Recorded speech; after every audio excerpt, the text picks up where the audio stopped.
राहुल गांधी ने पीएम मोदी को सख्त तनकीद का निशाना बनाया। उन्होंने कहा कि पीएम मोदी वज़ीर-ए-आज़म होने का हक अदा नहीं कर पा रहे। राहुल गांधी ने एनआरसी और एनपीआर के ताल्लुक से कहा कि ये भी नोटबंदी की तरह गरीबों को लाइन में लगा देगा। देखिए, देश का टाइम ज़ाया किया जा रहा है।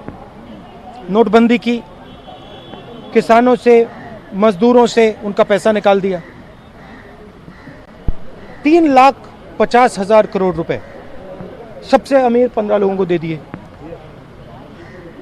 मार्केट में से पूरा का पूरा पैसा निकल गया, उनके जेब में गया।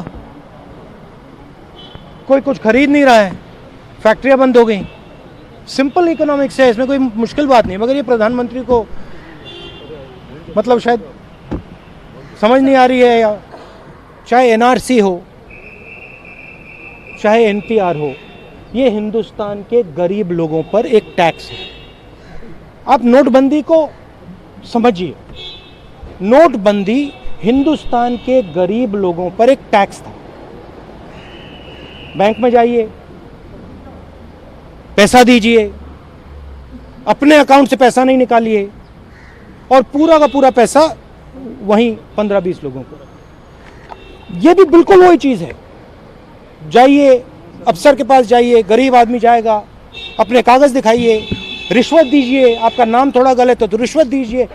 करोड़ों करोड़ों रुपए हिंदुस्तान की गरीब जनता के जेब में से निकालकर उन्हीं 15 लोगों के जेब में जाएंगे। ये है